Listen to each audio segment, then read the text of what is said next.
hoje fosse pautado pelo sarcasmo das hashtags da internet, a questão em discussão seria a decisão do ministro Narco Aurélio, do Supremo Cartel Federal.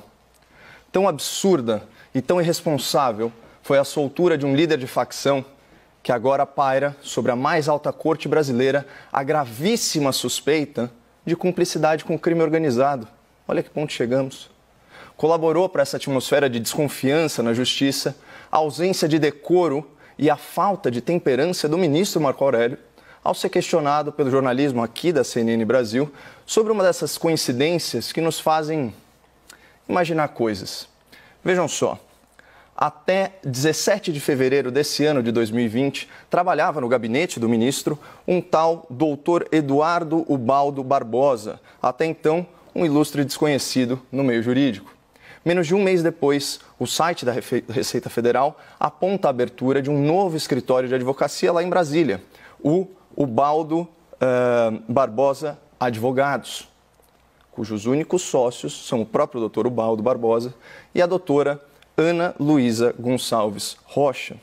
Eu não sei qual círculo profissional ou qual círculo social que o doutor Ubaldo e a doutora Ana Luísa frequentam, mas é fato que ela se tornou a advogada responsável pelo pedido de soltura de um dos maiores narcotraficantes do Brasil, um criminoso cuja periculosidade só se equipara ao seu poder econômico. Em outras palavras, o líder de uma facção multimilionária possui todos os recursos financeiros ilícitos para contratar o advogado mercenário que ele bem entender. Mas, por algum motivo, e aqui cabem muitas especulações, esse chefe do crime, entre todas as suas possibilidades, optou por ser defendido pela advogada de um escritóriozinho recém-estabelecido, cujo fundador, por coincidência, era até outro dia ex-assessor próximo de um ministro conhecido por soltar delinquentes notórios. Para ficar em um exemplo óbvio, vamos falar de Salvatore Cacciola, outro criminoso foragido após a sua soltura pela pena laxativa do doutor Marco Aurélio. Pois bem, ao ser questionado pela nossa colega Basília Rodrigues sobre essa relação no mínimo embaraçosa entre os defensores do narcotraficante e ele próprio, juiz do habeas corpus, o ministro fez a ofendida. Isso é uma injúria, Acabou a entrevista. Obrigado. Não, doutor Marco Aurélio, nós é que agradecemos, porque são momentos como esse que revelam à população o seu verdadeiro caráter e a extensão da sua arrogância quando contrariado. Nessa mesma entrevista, o ministro afirmou que o Supremo tem que ser contramajoritário.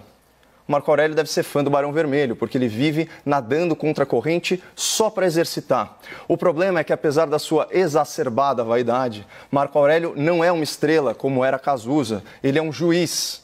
E o que se espera dele não é um comportamento subversivo, mas uma atuação balizada pela lei, pela jurisprudência e pelo respeito ao colegiado. A soltura vergonhosa desse narcotraficante, líder de facção, nos mostra que o novo decano não possui um norte moral confiável e transita na contramão da sociedade de bem, que só pede um pouco de segurança jurídica e um pouco de segurança física contra a tirania do crime. A Constituição Federal é muito clara no seu artigo 105, ao estabelecer ser de competência do Superior Tribunal de Justiça, o STJ, a uniformização de interpretações sobre leis federais, como é o caso do dispositivo penal que trata da revisão periódica da prisão preventiva para verificação da sua legalidade. Pois bem, a quinta e a sexta turmas do STJ consolidaram a jurisprudência sobre essa matéria a partir de um entendimento unânime. Havendo decisão condenatória, inclusive decorrente de julgamento em primeira instância, não é mais necessário avaliar a legalidade da prisão preventiva. E por que será que 10 ministros pensam de forma idêntica sobre um assunto supostamente controverso? Por uma questão elementar de lógica. O artigo 312 do Código de Processo Penal estabelece a prisão preventiva como um mecanismo para assegurar a aplicação da lei penal, quando houver prova da existência do crime e indício de autoria. Ou seja, é uma prisão cautelar, uma prisão provisória, com base em evidências muito menos robustas do que uma condenação. Portanto, a partir do momento que já existe uma sentença condenatória, é uma obviedade que os requisitos para a prisão preventiva já estão ali.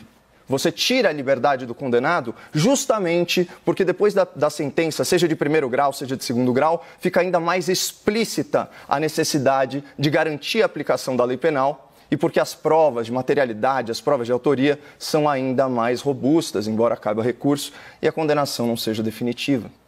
No seu artigo intitulado O Estéril Dever de Revisão, publicado agora, 8 de outubro, no Conjur, a doutora Mariana Madeira Nunes, advogada, garantista e também, por coincidência, ex-assessora de ministro do STF, reconhece, ainda que com notável desânimo, o seguinte, aspas, a inobservância do reexame obrigatório no prazo de 90 dias não tem conduzido, em sede de habeas corpus, à automática revogação da prisão preventiva pelo Supremo Tribunal Federal e pelo Superior Tribunal de Justiça. Os tribunais têm optado por deferir a ordem para determinar que o juízo correspondente reavalie com urgência os fundamentos da prisão imposta. Portanto, até os especialistas da advocacia criminal garantista já reconheciam e lamentavam, obviamente, a pacificação dessa jurisprudência, não apenas no âmbito do STJ, como eu já tratei, mas também do STF.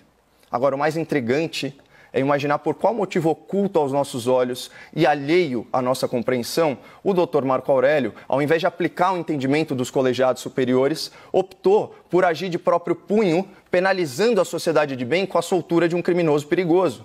E aqui, finalmente, se desenha a resposta à questão em debate. A lei que fundamentou a decisão do ministro deve mudar? Não, o ministro é que deve mudar. A lei já foi recepcionada pelos tribunais conforme uma interpretação sistemática e correta do direito penal, que não desperdiça tempo, energia e recurso das autoridades judiciais, obrigando-as a atestar o óbvio, que réus condenados são muito mais perigosos que réus processados que já estavam presos preventivamente.